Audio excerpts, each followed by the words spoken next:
Happiness Radio, toujours au plus proche de vous. Bonjour à toutes, bonjour à tous, vous êtes sur Happiness, il est 19h. Happiness Radio, votre radio locale.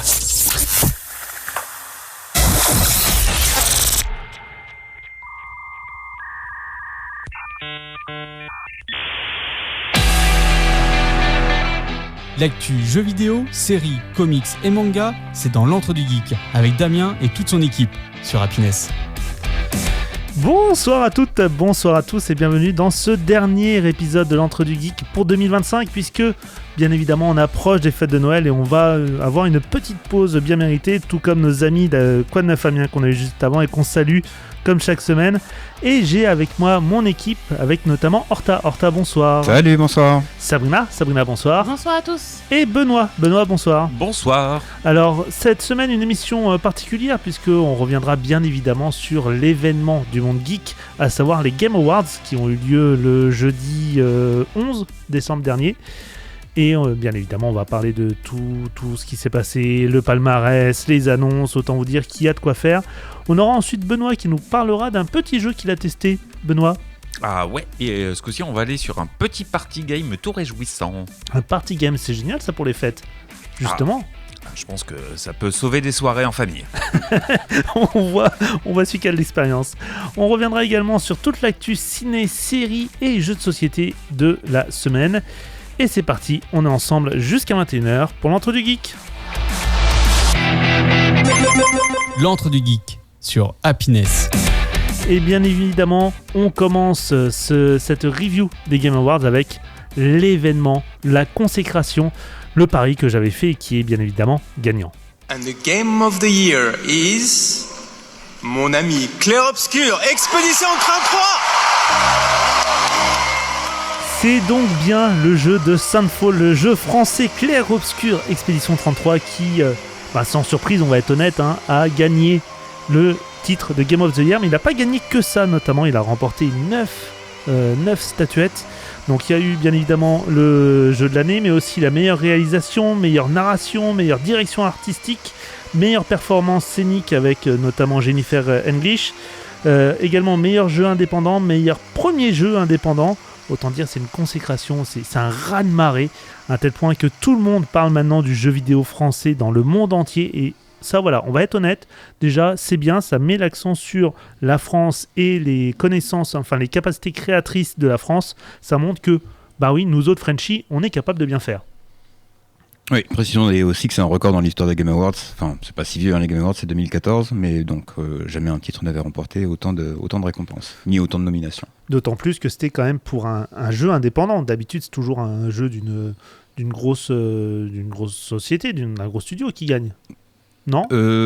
Oui, il y avait quoi ? Il y a eu It Takes Two, qui était pas, c'était oui, une énorme équipe. C'est vrai. Ouais, c'est The Light, mais derrière ils avaient Electronic Arts, il y a eu Hades aussi, oui, je suis d'accord, ça se démarque véritablement des grands noms des studios, c'est leur premier jeu, ils se démarquent, ils déboulent, donc effectivement repartir avec 9 statuettes comme ça, c'est quand même pas rien, quoi. Oui. Mais le truc c'est que même en termes de production, ça rivalise avec un AAA, et c'est là que c'est un des trucs incroyables avec ce jeu, c'est qu'on l'a déjà dit, mais c'était une petite équipe. C'était 30. Oui, ils étaient 4-5 à bosser pendant 2 ans sur un proto. Ils ont un gros soutien d'Epic. Mais surtout, ils ont été très malins en termes de technologie. C'est-à-dire qu'ils se sont rués sur l'Unreal 5, oui. Alors qu'il n'était pas encore sorti, que c'était encore des bêtas et tout ça. Et ils ont su vraiment tirer parti de ce que pouvait proposer Unreal 5. Et ils se sont vraiment adaptés à cette techno. Et Unreal 5, c'est ce qu'on fait de mieux aujourd'hui, mais d'autres ont été plus lents qu'eux à s'adapter. Et eux, avec une toute petite équipe, ils ont pu vraiment tirer le meilleur parti de ce moteur. Alors, il y a mais il y a certains détracteurs qui disent quand même que un jeu indé à 10 millions de dollars d'investissement, est-ce que ça reste un jeu indé ? Je sais pas, je pose la question. Oui, parce que c'est une équipe de 30 personnes qui n'appartient à aucun grand groupe. C'est un petit studio qui s'est créé tout seul. Alors certes, ils ont eu des gros soutiens, mais le studio est indépendant. C'est leur premier jeu. C'est un jeu indé. Ouais. Alors d'ailleurs, est-ce qu'ils méritent tous ces statuettes qu'ils ont eues ? Est-ce que ça éclipse pas trop en fait les autres jeux ? Ça aussi, c'est une autre critique qui a été faite par certains.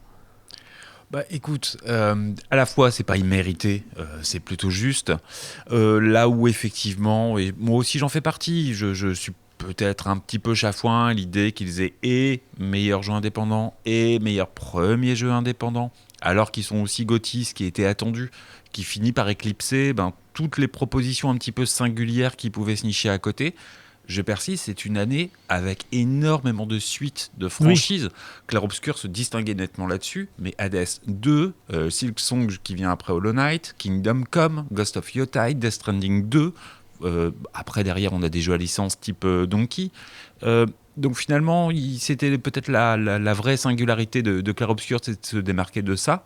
Et tous les autres, on les trouvait dans jeux indépendants, premier jeu indépendant, et malheureusement, ils ont eu très très très peu de visibilité derrière un gros Clair Obscur, quoi. Le seul peut-être jeu qui n'est pas une suite ou une franchise qui a été récompensé, je crois que c'est Ark Riders. C'est ça, ouais, dans meilleur jeu multijoueur, Ark Riders. Sinon, on a donc meilleur jeu d'action Hades 2. Voilà. Silksong, lui, il obtient le meilleur jeu d'action-aventure. Donkey Kong, lui, c'est le meilleur jeu pour la famille. Meilleur jeu de sport-course, Mario Kart. Moi, ça me fait marrer, ça. Mario Kart en jeu de sport. Je trouve pas ça... Enfin, voilà, mais bon. On a quoi ? On a aussi meilleur support communautaire, c'est Baldur's Gate 3. Donc ça, c'est pas étonnant parce que Baldur's Gate 3 avait... a été vraiment un moment important dans le monde geek 2025. Et c'est vrai qu'il y a eu beaucoup de la communauté derrière Baldur's Gate 3 a proposé tellement de choses, tellement de modes, c'était hallucinant. Ouais, et le studio est d'accord pour accepter les modes et les intégrer et faire en sorte qu'ils puissent toujours être présents, voire même les valoriser. Et ça, ouais, c'est vraiment notable. Après, ça fait des semaines qu'on en parle ici. On est dans une ère de la production, que ce soit dans les jeux vidéo ou ailleurs, où finalement, pour faire de la rentabilité, on fait que des suites. Donc forcément, alors ils ont du mérite, ils ont de la qualité, j'en doute pas, mais forcément, c'est bien aussi d'avoir quelque chose d'inédit qui arrive et qui se démarque. C'est pour ça qu'ils remportent autant de prix. Alors, désolé pour les autres, mais ouais, on est dans une ère de production où pour la rentabilité, on fait que des suites. Oui. Où on fait des prises de risque mesurées, mais là, c'est un petit studio qui n'avait pas grand-chose à perdre, donc ils se sont lancés et ça marchait. C'est un grand groupe n'aurait pas pu forcément se permettre ça. C'est Guillaume Broche, donc je crois que c'est un ancien d'Ubisoft, c'est ça, qui a la tête du coup du studio Soundfall, qui a à l'origine du coup de Clair Obscur. C'est bien ça, Horta, je me trompe pas ? Ils sont 3 ou 4 associés. Ouais. C'est vrai qu'on retient surtout le nom de Guillaume Broche. Je regarde également le reste du palmarès. C'est vrai que meilleur jeu de combat, ils mettent Fatal Fury. Meilleur jeu de stratégie, Final Fantasy Tactics. C'est vrai que ça n'a pas vraiment fait parler d'eux, quoi, ces jeux-là. Si, on a eu une belle année de jeux vidéo. Il y a quand même des chouettes jeux, mais quand tu poser la question, est-ce que ces récompenses sont méritées ? Peut-être, mais c'est vrai que ça éclipse un petit peu le reste de la production, où du coup certains titres n'apparaissent qu'une fois dans les nominations, oui. Ils n'ont pas les prix, mais ça n'empêche pas que c'est quand même des super jeux. De ce que j'ai vu ou de ce que j'ai joué, le Silksong il est formidable, le Hades il est formidable, le Ghost of Yotei aussi, le Death Stranding pareil, il y a eu pas mal de très bons jeux. Et puis il y a eu Split Fiction. Moi j'étais content. Ça c'était une nouvelle IP, même si ça reprenait le principe de It Takes Two. Voilà. C'est un autre univers. Ouais, mais tu changes de cosmétique, quoi. Non, pas forcément. Là, c'était intéressant parce qu'on était dans un univers plus littéraire. Oui, le principe restait le même, mais tout ce qui était gameplay changeait totalement. D'accord, okay. Le scénario aussi. Alors, j'avoue que j'ai pas joué. J'ai joué à Take Two, mais pas à Split Fiction. Donc, mais c'est vrai qu'il a beaucoup fait par lui. Et côté indé, il y avait des super jeux.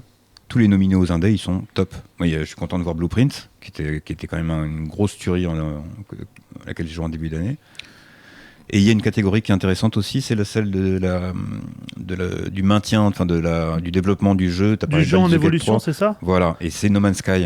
Et ça commence à dater No Man's Sky. J'adore le fait qu'il soit revenu, parce que je me rappelle que j'ai joué à No Man's Sky, ça faisait un moment qu'il était sorti sur PS4 à l'époque, et c'était vraiment quand il était en plein dans le down, j'ai acheté le jeu, 10 balles à peine, alors que voilà.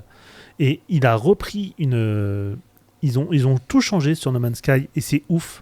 C'est génial parce que c'est un jeu qui malheureusement a subi un début de de carrière déplorable parce qu'ils ont été trop ambitieux, je pense. Oui, mais ils ont rattrapé le coup. Ils ont rattrapé là, le coup. Aujourd'hui, Par contre, ça a dû leur demander un sacré investissement pour rattraper le coup. Oui, mais pour qu'ils continuent comme ça, je pense que ça fonctionne. Hein. Mais c'est vrai que No Man's Sky, c'est à quoi ça a 6-7 ans plus même, Ouais, je dirais.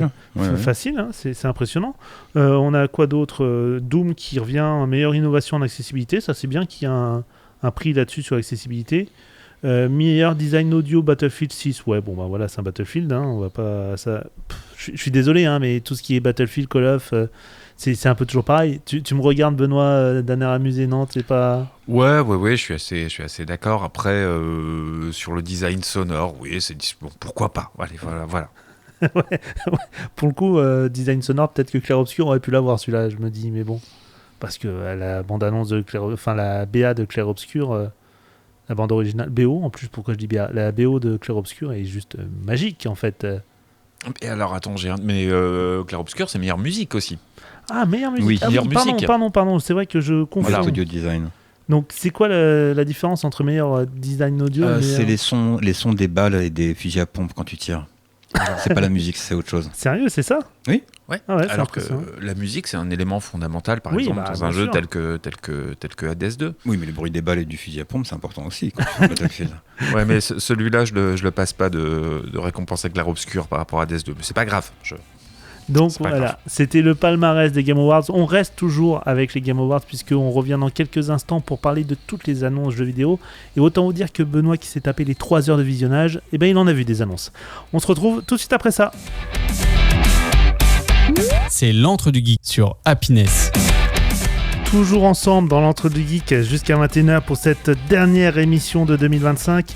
Et on continue toujours cette review des Game Awards avec les annonces jeux vidéo. Autant vous dire qu'il y en a eu, notamment l'annonce d'un jeu d'une franchise que l'on connaît très très bien ici.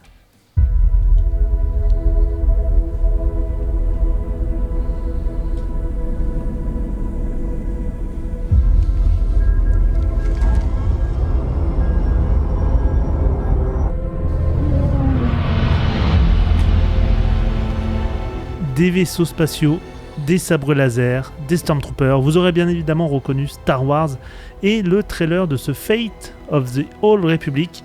Un retour aux sources un peu, j'ai l'impression, pour Star Wars avec son The Old Republic qui avait beaucoup marché à l'époque avec toute cette franchise autour. C'est un des fondateurs, un des créateurs de KOTOR qui est aux commandes. En plus, ah oui. Bah donc oui. Knight of the Old Republic pour ceux qui n'ont pas la référence. Mais ouais, donc du coup, vraiment, on revient sur les bases. On va être dans quel style? Parce que j'avoue que, Benoît, tu le disais, il n'y a pas vraiment de gameplay. Donc on ne sait pas trop dans quel style on va être. Alors non, il n'y a pas de gameplay. C'est vraiment quelques images, un personnage qui descend et on ne sait pas très très bien. Mais bon, l'idée, c'est vraiment de se mettre dans les pas de l'aîné, là, hein, dans la continuité. Et je pense que comme en plus le jeu a quand même une vraie cote d'amour chez les fans de la licence, je pense que l'idée c'est vraiment rester dans le sillage. Pour le reste, on ne sait pas grand-chose. Peut-être donner le nom du créateur dont je parlais parce qu'il c'est Casey Hudson et donc il est derrière Star Wars Knights of the Old Republic, il est aussi derrière Mass Effect. Donc c'est quand même Ah oui, c'est pas n'importe qui. de bonnes refs. Donc là, ça devrait le faire. C'est également est-ce que c'est la même équipe aussi qui est sur le prochain jeu Star Wars aussi? Parce qu'il faut savoir qu'ils n'ont pas annoncé un, mais bien 2 jeux en tout. I want it back. The way it was before the Empire shut it down. Massive engines. Lightning fast. Lives on the line. The pilots were incredible. Best of the best. Alors là, bien sûr, on est plus dans un univers de course, puisque là, on revient presque à des pod racers, en fait, avec Star Wars Galactic Racer, qui a été annoncé aussi. Donc là, clairement, même si, en effet, il n'y a pas eu de gameplay non plus de montrer, on est clairement dans un... Ah si, il y a eu du gameplay sur ça celui-là. donne envie. Ouais, c'est ça qui donne envie. Un c'est petit peu que plus sur celui-là. Un ouais. peu plus, mais voilà, Oui. on est dans un jeu de course...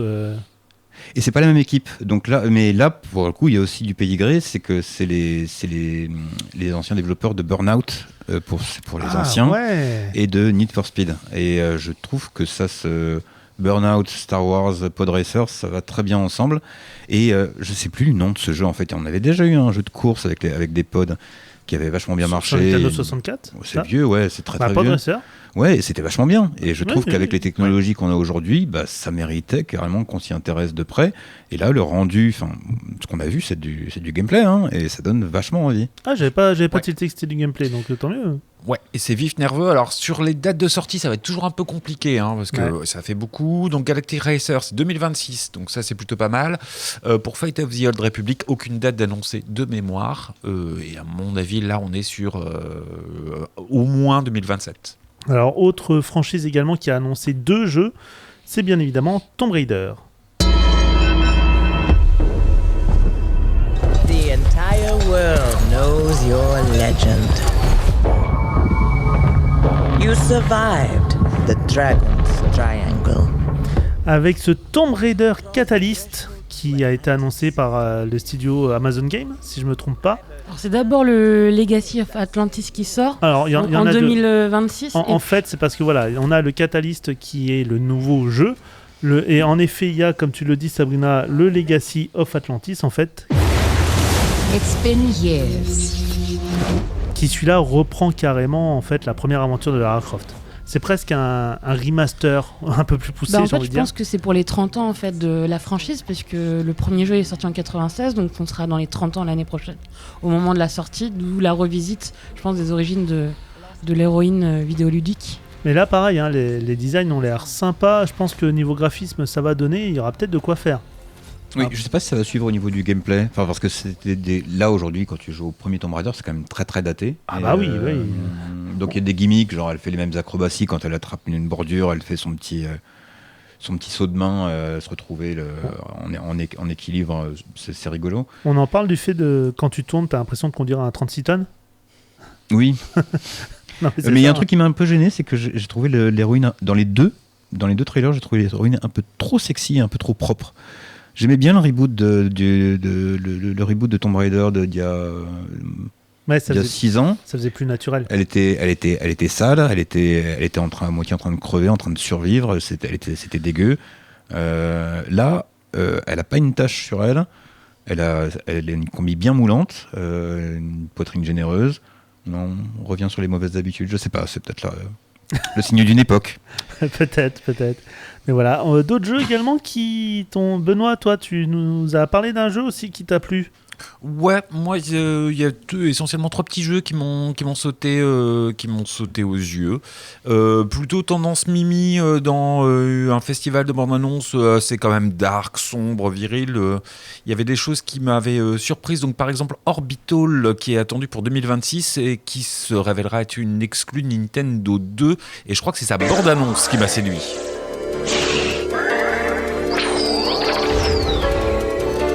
C'est vrai que rien qu'à l'oreille, ça donne envie là. Alors ça sent quand même la Japanimation années 80 et C'est ça. esthétiquement on est pareil, on est dans cette hype là. Encore une fois on est à 2 en écran splitté et c'est pas grand chose si ce n'est qu'on pilote du vaisseau, qu'on a ce type de sonorité. Là j'avoue que j'étais un peu tout foufou, j'ai pas noté de note du studio mais je suis assez impatient et a priori je suis content parce que j'ai pas trop longtemps pour attendre. Bon, c'est vrai que ça a l'air d'être très sympa, mais ça va être un jeu qui va s'adresser principalement aux anciens, aux plus expérimentés, j'imagine. Ouais, faudra voir comment ça se joue, faudra voir ce qu'il y a comme enjeu, mais les jeux à 2 marchent plutôt bien en général, réussissent à fédérer des publics, et je pense que ça peut être un petit peu large. Alors effectivement, on parlait la semaine dernière ou à la dernière émission sur laquelle j'étais venu de jeux qu'on rêvait de voir enfants et qui sortent aujourd'hui. Ouais. Peut-être qu'on est un peu dans cette idée-là, mais peut-être qu'un jeune public un peu naïf découvrant ça pourra s'y mettre, j'espère. Il y a un autre jeu aussi qui t'a tapé dans l'œil ou pas du tout? Ouais, alors pareil, dans l'œil et dans l'oreille. Dans l'oreille, il y a Audiomech. Alors c'est assez flou, une démo est en ligne et malheureusement, j'ai pas eu le temps d'y jouer. Qui est un jeu qui s'appuie sur la musique. Alors c'est pas un jeu de rythme. Par contre, les éléments et les motifs musicaux vont s'incarner à l'écran et c'est avec eux qu'on va devoir se battre. Ah ouais. Donc, et on peut uploader sa propre musique. Et ça me rappelle certains jeux, c'était pas Rez sur Dreamcast dans lequel tu pouvais faire ça aussi, uploader ta musique. Possible, oui. puis- Ça me parle, ça, ouais. Et puis il y avait un jeu aussi sur PlayStation, je me rappelle, où tu jouais un lapin qui était sur une ligne et il avait des obstacles, et il fallait faire carré, triangle, etc. Il y a de ça. Et Et derrière, on se dit, si le gameplay tient la route, si vraiment il y a du motif, il y a toute une discographie un peu chelou qu'on a envie de tester, quoi. Qu'est-ce que ça fait avec de la disco ? Qu'est-ce que ça fait avec du drone metal music ? Qu'est-ce que ça fait avec de la musique électronique expérimentale allemande ? Enfin, j'ai l'impression qu'à chaque disque, ça peut être un jeu qui se réinvente. Est-ce que ça va tenir les promesses ? Promis, je tente la démo et je vous en dis ce que j'en ai pensé. Et puis surtout, tu nous diras les meilleures musiques à mettre dans ce jeu. Ouais, ça, il n'y a pas de souci. Moi, j'attends de voir si Spice Girls, ça passerait. Ouais, Philippe Glass, peut-être un peu répétitif, faut voir. Et Horta, toi, t'avais vu quoi ? Il faut parler de Divinity, Bien de sûr. l'Ariane Studio, donc, qui est derrière Baldur's Gate 3 et qui a dévoilé dans une bande-annonce très très trash. Attention, ça pique les yeux, c'est un peu gore. Donc la suite de ces jeux qui avait rendu le studio célèbre et qui lui avait permis entre autres de récupérer la licence Baldur's Gate. Mais Divinity, c'était déjà de très très bons RPG. C'était génial. Qu'est-ce qui m'a tapé dans l'œil ? Moi, alors c'était rigolo de voir le méchant de 007 First Light, donc le prochain jeu de James Bond, c'est Lenny Kravitz qui joue le méchant, c'est rigolo. Bon, la bande-annonce en soi, elle est pas fofolle, mais j'avais vu une bande-annonce avant, une séquence de gameplay qui me plaisait vachement bien parce qu'on aurait dit un espèce de walking simulator où tu conduis ta bagnole, il n'y a pas de problème, tu dois juste conduire la bagnole d'un point A à un point B, et tu as une sensation tu es vraiment immergé dans le truc, et les phases de gameplay sont pas trop intenses, mais ça s'enchaîne comme si tu étais dans le film, et il y avait cette espèce de mélange entre un film, un truc que tu regardes et que tu contrôles un petit peu mais pas trop, et j'ai trouvé ça vachement intéressant. Donc je trouve que, j'ai l'impression que il est à suivre, ce 007. C'est les gars qui sont derrière Hitman, qui sont au manettes. Oui, donc il y a aussi ce côté lent, volontairement lent, qui peut être vraiment intéressant et qui se prête à un aspect cinématographique. Il y a le prochain Total War Warhammer Total War, ça peut être sympa. Les premières images ont l'air sympas.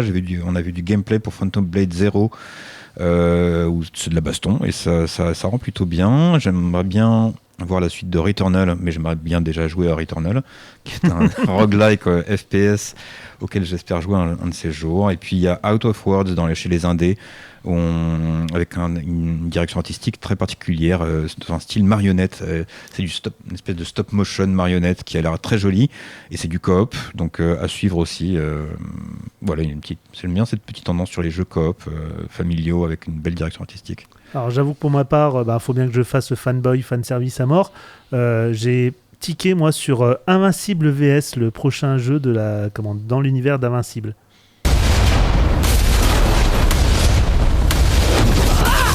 You don't know my name now, but you will once this is over. Alors un jeu de combat en 3 contre 3, bien évidemment inspiré du comics de Robert Kirkman, Invincible, qui lui a une date de sortie donc le 30 avril prochain. D'ailleurs, ils ont dévoilé un personnage qui est totalement inédit, qu'on ne connaît pas du tout dans le comics, c'est Ella Mental, qui est un personnage original qui est créé notamment par Robert Kirkman lui-même. Et ça a l'air très sympa, très, très baston. Bon, en même temps, c'est un jeu de baston, c'est normal, mais très action, très punchy. On retrouvera bien évidemment ce qui fait la couleur de l'univers Invincible, bien évidemment le sang, même si non mais on va être honnête, Invincible c'est ça, quand on regarde le premier épisode d'Invincible sur Amazon, c'est comme ça que j'ai connu moi Invincible, c'est en regardant le premier épisode. Au départ je me le suis mis, c'était un dessin animé, je me suis dit ouais bon allez, un dessin animé de super-héros comme la Justice League, tout ça, moi ça me fait toujours plaisir, je regarde et puis les 2 dernières minutes, il y a du sang de partout, tu comprends pas, et tu fais ok. Et au final, quand tu regardes de plus en plus, tu vois qu'il y a de plus en plus de sang. Et en fait, c'est ça, c'est ce côté très, très bourrin qui est très intéressant. Alors là, ils ont annoncé d'ailleurs plusieurs éditions, donc je préviens tout de suite mon banquier, qui aura une édition standard, une édition numérique de luxe et l'édition exclusive PS5 à 99,99€ avec une réimpression de comics que j'ai déjà, bien sûr, mais que je risque d'acheter comme un bon pigeon. Excuse-moi, une édition numérique de luxe ? Oui, avec tout simplement des DLC, des passes, des nouveaux personnages et autres. C'est un jeu de combat, donc c'est pas étonnant, j'ai envie de dire. D'accord. Donc sorti en France, non, pas en France, partout dans le monde d'ailleurs, le 30 avril prochain. Donc voilà, un jeu de combat en 3v3 que je vous conseille, qui a l'air, je pense, intéressant, mais qui va plaire surtout, encore une fois, aux fans de la franchise et aux fans du genre, ça c'est sûr. Et voilà, c'était donc les annonces jeux vidéo des Game Awards. On continue toujours avec les autres annonces et un peu le bilan de cette Game Awards 2025. Dans quelques instants, on se retrouve juste après ça. C'est l'antre du geek sur Happiness. L'Entre du Geek, toujours en direct jusqu'à 21h et toujours sur ces Game Awards, avec notamment les différentes annonces qui ont été faites, puisqu'il n'y a pas eu que du jeu vidéo. Il y a eu notamment du film, bien évidemment en rapport avec du jeu vidéo, et notamment celui-là.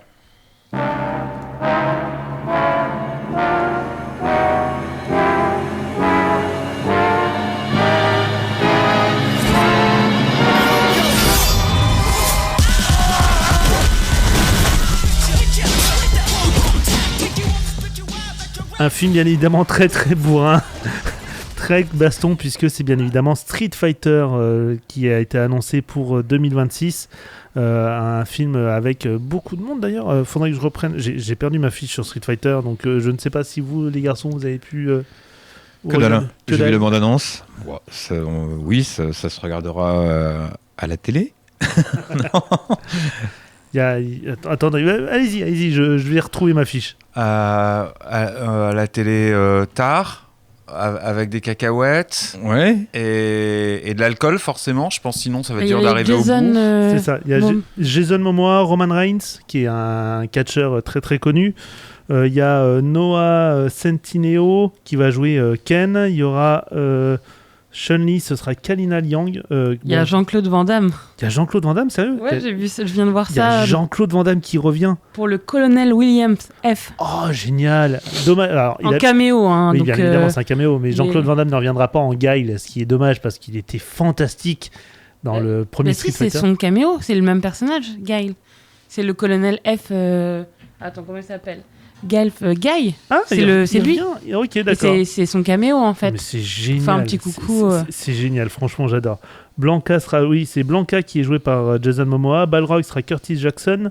Cody Rhodes va jouer. Non, c'est Cody Rhodes qui va jouer Guile, et lui, en fait, Jean-Claude Van Damme va jouer. Bah, je vois pas. Si Jean-Claude Van Damme va jouer le colonel F. Guile, donc c'est-à-dire en fait le major au-dessus.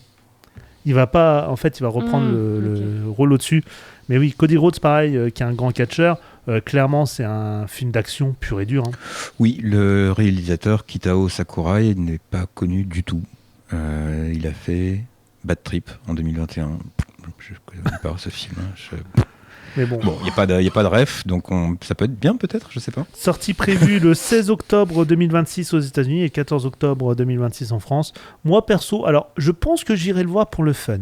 Franchement, parce que ça va être un film sans prétention, ça va être un film qui va pas se prendre au sérieux forcément, je pense. Ça va être juste un film de baston et c'est tout. Parce que tu sens déjà qu'il va sortir en salle en France. Bah oui, on sait, c'est noté 14 octobre 2026. C'est pour ça que c'est lui l'animateur, c'est lui qui a la ref absolue. Pour le coup, j'ai l'info. Mais voilà. Audacieux pour le distributeur. Pourquoi tu penses que ça passerait pas? Ça a une gueule de direct ou télé quand même assez... Mortal Kombat, c'est pareil, voilà. Et pourtant, ils en ont bien sorti un deuxième. Ouais. Ils vont en sortir un deuxième de Mortal Kombat. Mais voilà, non, si, honnêtement, ça va sortir en France. Et puis, ça va être pour les gens qui, comme moi, un peu les fanboys qui vont aller... mettre des sous-sous dans la popoche. T'es un fan de Street Fighter, toi? Un fan? Non, j'aime bien la franchise. D'ailleurs, c'est ça qui me fait assez marrer, parce que quand on regarde en fait la bande-annonce, on voit même à un moment le personnage en train de tabasser une voiture, comme dans le jeu vidéo. Dans le 2, oui, ouais, comme dans le 2. Quand dans le 2 sur Super NES, c'était ça, et c'est super drôle en fait, ça va être rempli d'easter eggs, un peu comme a pu faire Sonic lorsque Sonic est sorti, c'était rempli d'easter eggs. Voilà, je pense que ça va être juste ça et c'est tout. Je sais pas s'il y a eu d'autres annonces. Si, il y a eu Mario. Alors, c'est pas une annonce. On a eu 10 secondes à peu près du film Mario. C'était tout. Le temps d'un début de commencement d'affrontement entre Bowser Jr., Mario et Luigi. Bon, voilà, c'est propre, c'est de qualité, mais c'était quand même très, très, très, très, très maigre. Hein. C'est toujours les Français d'Elimination aux commandes. C'est toujours Elimination derrière. On change pas une équipe qui gagne. Ah, c'est vrai qu'ils avaient fait un très, très bon Super Mario Bros. Ouais. Bon, ça a l'air toujours aussi beau, aussi élégant, aussi bien fait.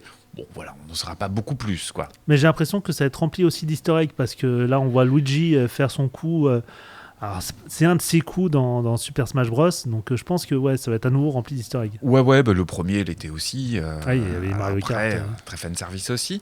Non, sans doute trop tôt pour voir des images du Zelda, que peut-être un petit peu plus attendu. Ou en tout cas, où on peut être un peu plus curieux que la suite du Mario après avoir vu le premier, quoi. Mais de ce point de vue-là, non, zéro annonce. Sinon, il n'y a pas eu d'autres annonces plus que ça. Je crois pas, mais en tout cas, on n'a pas parlé des récompenses pour les adaptations de jeux vidéo. Et rappelons quand même que le gagnant, c'est The Last of Us saison 2, et que c'était déjà le cas pour la saison 1, et que c'est une super série. Donc la saison 2, c'est en 2 parties, on attend la deuxième, mais que la saison 2 est tout aussi bien que la première. Un peu, il n'y a pas cet épisode avec les deux mecs amoureux dans ce petit bled paumé qui était très surprenant dans le 1, qui était vachement bien. Qui s'appelait Brokeback Mountain, non, c'est pas... Non, ouais, mais c'était un épisode un peu à part qui était vraiment, vraiment surprenant dans la saison 1. Dans la saison 2, de toute façon, on est sur Last of Us 2, donc on est sur la violence, la vengeance, des choses comme ça. Et c'est dispo sur quelle plateforme déjà? Parce HBO. HBO. Sur HBO. C'est très très bien. C'est vraiment toujours très pas regardé. C'est pareil, c'est vraiment génial. Donc voilà. Oui. Dispo en DVD, ce qui n'est pas forcément toujours le cas pour des séries. D'ailleurs, on n'est pas sur les plateformes, donc voilà. C'est à noter. Au final, bilan de ces Game Awards 2025. Benoît, t'avais l'air... Ou Horta, allez-y, je vous laisse faire. Pas de grosse surprise à part Clair Obscur Expédition 33. Voilà, c'est quand même le truc de c'est le gros événement de l'année, c'est le gros événement des Game Awards. Et malheureusement, j'y ai pas beaucoup joué parce que mon PC le fait pas tourner, mais de ce que j'ai vu, le peu que j'ai joué, faut vraiment congrats. Bien joué les Français, bien joué les gars de Montpellier. Ouais. C'était attendu, c'est sans doute pas immérité, et tant mieux. Juste petite déception, c'est que tu avais promis de courir nu dans le studio s'il ne l'avait pas. Et c'est pour ça que je croisais quand même les doigts. Franchement, vous ratez rien. Bon. Je ne me mouillais pas trop, pour le coup. Les concurrents, il y avait Hades 2, moi j'ai trouvé que ça renouvelait pas assez la formule. Et Hollow Knight, il était trop dur. Voilà, Death Stranding est vraiment perché. On revient sur c'est des suites, c'est ambitieux. Et puis il faut que le jeu il puisse aussi trouver facilement son public, pas être trop compliqué. Kingdom Come par exemple, je pense, est vraiment âpre. Âpre, c'est-à-dire 2 heures pour démarrer une partie. Ah ouais. Voilà, c'est tout de suite un petit peu chaud. Il faut que ça reste quelque chose qui plaise au plus grand nombre. Et tant mieux pour Clair Obscur, quoi. Voilà, tant mieux. Et au final, ça vaut le coup de regarder les Game Awards. Toi qui les as regardés. Alors, j'ai pas regardé moi les 3 heures clairement, mais toi. Alors 3 heures, tu veux rire, 3h30. 3h30, ressenti 12. Alors écoute, grosse surprise, parce qu'en fait, effectivement, je lis comme beaucoup des résumés, je me suis pas levé à 2h du matin, hein. Mais j'ai rien passé, à part Evanescence, parce qu'il faut pas déconner non plus. Ah non, mais c'est cool, Evanescence. J'étais très content de retrouver Ralph, l'accompagnateur au piano de Peggy. Il y avait le gars à la flûte aussi, The Flute Guy. Il y avait The Flute Guy, mais il y avait Peggy la cochonne qui a fait un super titre. Ma grosse surprise, c'est que je pensais qu'on laissait quand même un petit peu de place aux gagnants, un petit peu de place au studio, pour dire les banalités d'usage, mais peut-être des choses aussi intéressantes et importantes. Lorsqu'on remet un prix et qu'on gagne et qu'on peut parler à la terre entière de les gamers, et pas du tout. Ils sont peut-être 2-3 à avoir la joie et l'honneur de monter sur scène, et encore, on les voit vraiment regarder juste au-dessus, parce que je pense qu'il y a une horloge qui leur fait comprendre qu'au bout de 27 secondes, tu dégages. Ils sont juste 2-3 prix. Pour le reste, c'est du prix, mais balancé à la vague, je te pousse. Et maintenant, le prix du meilleur machin revient un truc. Bravo le studio. Et maintenant, le prix est décerné à un truc, mais bravo le studio. C'est déjà le cas quand on avait l'hécatombe dans les licenciements en masse et tout ça qu'il y avait eu il y a 1 ou 2 ans. Ah oui, c'est vrai. Donc là, il y a encore moins de raisons. Enfin, le jeu vidéo n'est pas très politique en ce moment. C'est vraiment expédié, place à la bande-annonce. Et effectivement, je m'étais un peu énervé, parce que heureusement, à la fin, qu'on nous précise que c'est un jeu, puisque beaucoup de jeux sont encore en telle phase de développement qu'on a de la séquence de 3D qui pose un univers, mais à la fin, tu sais pas si c'est une série Netflix, une pub pour Intermarché. Ah bon, oui, finalement, c'est un jeu vidéo. Très, très peu de gameplay. C'est beaucoup d'effets d'annonce. Et j'étais vraiment surpris qu'on laisse aussi peu de place aux créateurs, aux acteurs. Derrière, c'est pas une énorme surprise. On sait très bien que si on veut être diffusé au Game Awards, il faut payer.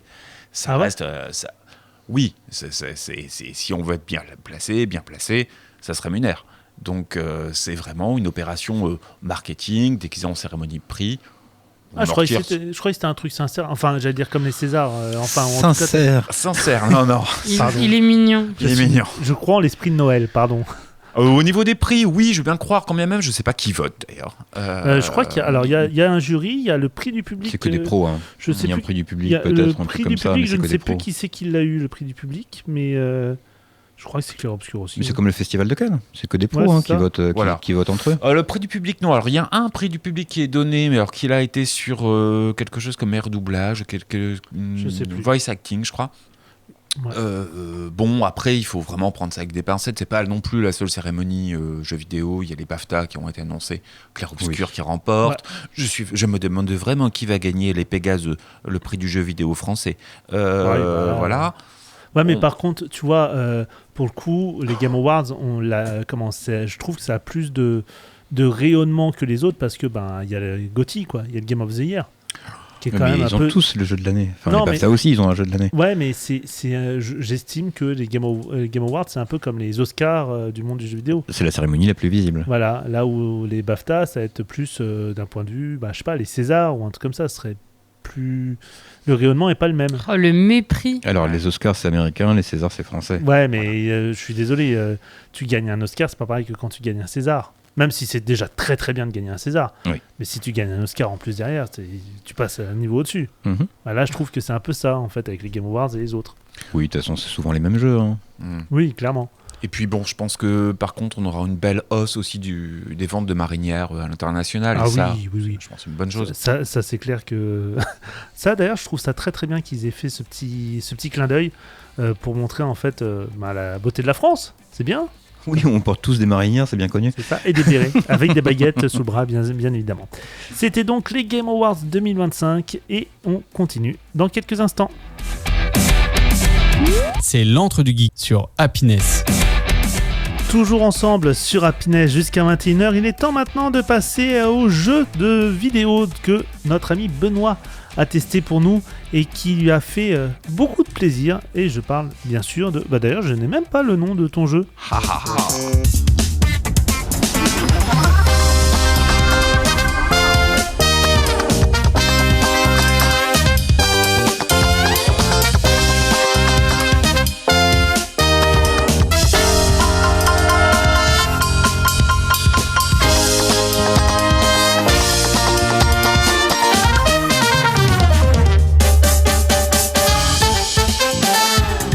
C'est très très groovy, hein. Ah, c'est groovy, ça reste quand même de la musique jazz d'ascenseur au kilomètre, mais ça donne un tout petit peu le ton de ce party game, donc jeu festif dans la belle langue de Franck Ribéry, qui va nous changer un petit peu de l'univers bourrin dark évoqué sur les Game Awards. Ça c'est clair. Alors, ce jeu s'appelle Ultimate Chip Raccoon, mais avant de vous en parler, c'est moi vous parler de son grand frère Ultimate Chicken Horse, un jeu développé par Clever Endeavor Game, c'est un studio canadien, donc son aîné date de 2016.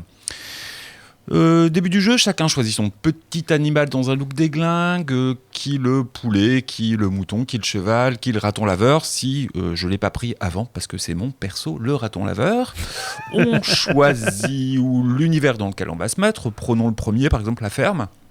Donc c'est assez simple, à gauche, tout le monde sur le toit de la ferme, à droite, le silo, et au milieu, rien du tout. Enfin si, il y a une moissonneuse-batteuse qui tourne. A priori, ça pique un peu. Évidemment, si vous sautez, vous n'y arriverez pas. Mais heureusement, à chaque manche, chaque joueur a la possibilité de choisir un objet proposé à ajouter au niveau. En fait, on va construire ensemble son niveau. Alors, on peut rajouter un cube, une botte de foin, une porte, une planche, mais aussi un lance-flamme, une scie circulaire ou mon chouchou, une arbalète, entre autres. Ah ouais, c'est le genre de jeu auquel, en fait, plus tu vas mourir, plus tu vas rajouter des pièges pour que les autres meurent aussi. Par exemple, on peut y jouer comme ça.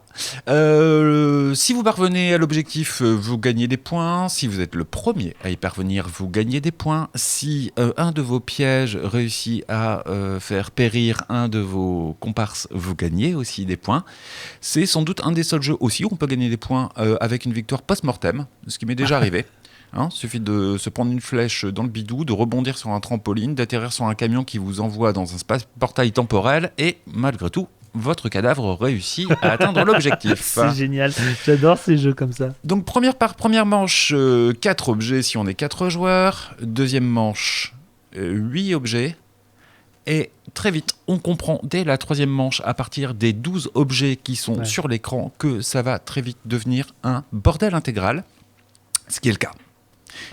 Heureusement, on a la possibilité de supprimer quelques objets qui dépasseraient grâce à des petites bombes. Mais très rapidement, on va se retrouver avec un niveau avec 16, 20, 24 objets, de la plante carnivore qui vous tape du trou noir, alors les planches qui peuvent vous empêcher de sauter, aussi de la colle, des barbelés. Bref, plusieurs manières d'y jouer. Certains ont un vrai skill et vont construire leur niveau. D'autres vont vite comprendre, et c'est mon cas, qu'ils n'ont pas le niveau pour y parvenir. Par contre, ce qu'ils peuvent faire, c'est vraiment handicaper les autres, leur mettre des pièges, les empêcher de passer, les bloquer. On peut être d'ailleurs complètement bloqué dans le jeu. Heureusement, les bombes permettent de reprendre le niveau à 0. Dans différents univers qui esthétiquement apportent pas grand chose, par contre vont parfois renouveler le gameplay. Je pense au niveau boîte de nuit qui se joue partiellement dans le noir, histoire que ce soit vraiment complètement chaotique. Ouais, en fait, c'est ça le but du jeu, c'est vraiment de mettre un bordel pas possible. Au final, la victoire compte moyennement. Le but du jeu, c'est vraiment d'embêter les autres et de faire le truc le plus bordélique possible. Il y a de ça, il y a du très mauvais esprit aussi. Typiquement, si je parle là de party game, c'est que seul, ça n'a strictement aucun intérêt. À 2, c'est jouable, on sonne bon, gentiment. C'est pas là où tu vas t'éclater le plus. Voilà, il faut vraiment être 3 ou 4 pour commencer vraiment à en profiter. Est-ce qu'une suite était possible ? Oui, une suite est possible et elle vient de sortir cette semaine. Alors elle est sortie sur Steam, sur Switch, je suis pas sûr pour Game Pass, et pour être franc, elle se fait attendre sur PlayStation. Et donc elle s'appellera Ultimate Ship Raccoon. Le principe est le même, si ce n'est que cette fois-ci, c'est un jeu de course. Où tu vas devoir mettre des obstacles sur les autres.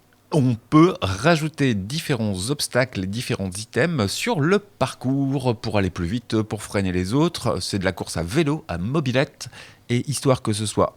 Je pense que la map est quand même un petit peu plus large, et comme on a plus de place, c'est aussi la possibilité de jouer en étant plus nombreux. Cette fois-ci, la possibilité de jouer jusque 8 en local ou en multi. Attends, en local, donc c'est-à-dire tu ramènes 2 Switch et puis voilà quoi. Alors on peut être 8 en local, mais on peut aussi jouer encore une fois en multi à distance, ce qui n'était pas le cas du premier, qui pour le coup ne fonctionnait véritablement qu'en local en étant à 4 devant la Switch. Ça, j'imagine, c'est le genre de jeu que tous les streamers doivent faire en ce moment quoi. Généralement, c'est du jeu qui marche très très bien en stream, c'est du jeu qui donne vraiment envie. Alors c'est pas un jeu de très bon goût, je préviens, et il est Peggy 3, ce qui est vraiment tout mignon. J'ai vraiment des animaux périr dans d'affreuses souffrances, découpés par des scies circulaires, cramés par du lance-flamme.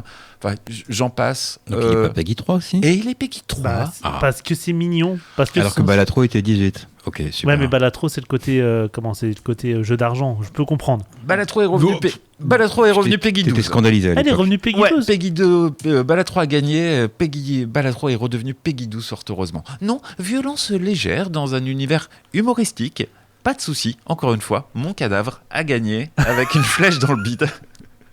Bon. propulsé par des canons. Et ça, c'est un jeu indé, c'est ça, j'imagine ? C'est plutôt du jeu indé, honnêtement. Son esthétique, elle est plutôt sympa, elle est plutôt déglingue. C'est sûr, dans un style très très cartoon. Ça va pas être d'une finesse folle. Ouais, on a un tout petit peu plus développé. Happy Tree Friends, peut-être. Je ne connais pas. Tu connais pas Happy Tree Friends ? Faut que tu regardes. Il peut y avoir du Happy Tree Friends. Ça a 20 ans. C'est en fait des dessins animés avec des animaux en mode cartoon. Et c'est horrible, c'est juste horrible ce qui leur arrive. Ils meurent, mais dans d'atroces souffrances à chaque fois. Ouais, il faut jamais mettre sa langue dans un ventilateur. Ou alors, faut pas se tromper quand tu essayes de couper ta jambe avec une cuillère. C'est la jambe qui est sous le rocher qu'il faut couper, pas l'autre. Reconnaîtront l'élan ceux qui ont vu l'épisode. Mais voilà. Du coup, ça c'est un jeu. T'as le prix du jeu ? J'ai oublié de vérifier le prix du jeu. Je crois qu'on est à moins de 20 €. On doit être quelque chose comme 19 € sur Switch. Ce qui marche plutôt bien, encore une fois, vraiment. Voilà, les fêtes approchent, les repas longs approchent. Les repas très longs approchent. Je pense que ça peut vraiment être une possibilité de sauver des longues soirées. Tu évoquais l'intérêt de jouer au Marvel en beat'em all à plusieurs. Le fun, il est vraiment d'être 2, 3, 4 pour jouer ensemble. Là aussi, on va revenir à l'idée de le jeu vidéo, ça peut rester de l'aventure, de l'exploration, de l'intrigue, c'est énormément de choses. Ça peut être aussi du plaisir rigolo à plusieurs devant un écran. Et c'est bien de le rappeler aussi, et c'est bien de le vivre aussi un tout petit peu parfois. D'ailleurs, je suis en train de voir, donc sur Steam, il est à 18€, et tu as même une offre avec le Ultimate Chip Raccoon et Ultimate Chicken Horse à 26,30€. Ce qui est pas dégueu parce que, comme tu dis, juste avant, en repas de Noël, quand la famille, le repas est un peu long, tu sors ça, tu vas avec tes cousins, tes frères et sœurs qui sont un peu gamers, t'as de quoi t'amuser, quoi. Bon, une fois que les enfants sont au lit, bien sûr, mais parce que sinon les pauvres. Les plus petits jouent, les plus petits aiment bien, ils comprennent pas très bien, ils comprennent pas pourquoi tu trouves ça rigolo parfois. Ah ouais, et eux ils trouvent ça dur, monsieur. Mais ça peut marcher sur un malentendu. Ça reste lisible, la physique, la technique, tout ça, ça suit. Ouais, c'est le style cartoon aide là-dessus. Au niveau de la physique, ça répond bien. C'est plutôt pas mal. Après, lisible, oui, dans la limite où un des intérêts est de saturer l'écran d'objets et de rendre la plateforme complètement ingérable et invivable, quoi. T'as dû en martyriser quand même des enfants sur ce jeu, toi, ça c'est clair. Donc, ça se pourrait. Si vous savez pas quoi faire et que vous en avez marre d'entendre votre petit neveu hurler qu'il attend le Papa Noël, vous pouvez toujours vous défouler sur son cadavre dans, comment ça s'appelle, Ultimate Chip Raccoon. Ultimate Chip Raccoon pour le jeu de course et Ultimate Chicken Horse pour le premier type plateforme. Voilà. Merci Benoît en tout cas pour ce jeu. C'est l'antre du geek. Happiness Radio, toujours au plus proche de vous. Vous êtes toujours dans Entre du Geek, il est 20h. Happiness Radio, votre radio locale. L'antre du geek sur Happiness. On est ensemble encore pendant une petite heure et une fois qu'on a passé le monde du jeu vidéo, il est temps maintenant de passer au monde du ciné avec notamment Sabrina qui nous dit qu'une fuite a eu lieu quelque part. Oui, j'attendais un son, je suis désolée. Oui, alors c'est une fuite, oui et non. Vous savez que dans un an va sortir Doomsday, Avengers 5. On avait une com qui commence à se mettre en place avec les frères Russo qui réalisent les Avengers. Donc il y avait une première image sur les réseaux sociaux avec, on voyait un objet flou en noir et blanc, laissant deviner un V qui a donné lieu à de nombreuses théories, notamment celle du Docteur Doom, dont le nom c'est Victor Von. Fatalis, ouais. Voilà, Von Fatalis, effectivement. Et du coup, c'était un peu un clin d'œil à ce personnage. On voyait aussi le 5, référence au 5e film Avenger. Et donc devait sortir, et est sorti aujourd'hui, le premier teaser, qui fait suite à 4 teasers qui lancent le film Doomsday pour justement être à M-12, et sauf que le teaser a fuité quelques jours avant sur les réseaux, mais rien de bien méchant, puisque aujourd'hui on peut le voir en salle. On y voit Steve Rogers, mais Chris Evans. Et alors c'est ça qui fait un peu parler les fans parce que justement à la fin de Endgame, on le voit prendre sa retraite, rejoindre Peggy Carter et Chris Evans avait dit avait rien dit en fait, avait confirmé aucune rumeur sur son retour et même avait un peu démenti le truc. Et là dans ce premier teaser on le voit sur sa moto avec sa bague, son alliance, rentrer chez lui, tenir son enfant qu'il a avec Peggy Carter, et ça montre qu'il va être dans ce 5e volet du film Avenger. Va suivre comme ça tout le mois de décembre 3 autres teasers qui nous permettront d'en savoir un peu plus sur le film avant la vraie bande-annonce qui sortira pour une date fabuleuse du 7 janvier. Et pourquoi si fabuleuse que ça ? Parce que c'est mon anniversaire.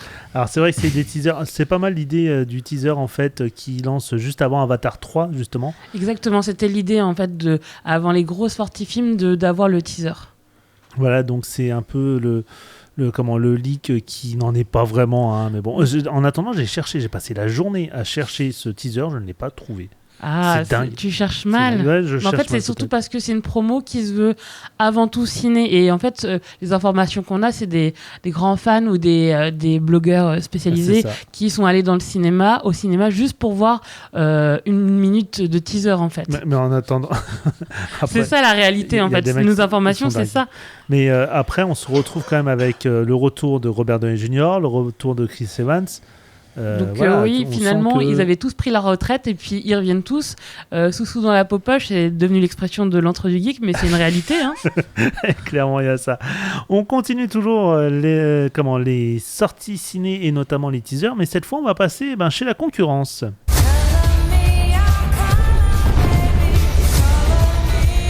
Moi, Cara Zor-El, je fais le vœu solennel que cette année sera la meilleure que j'ai vécue jusqu'ici.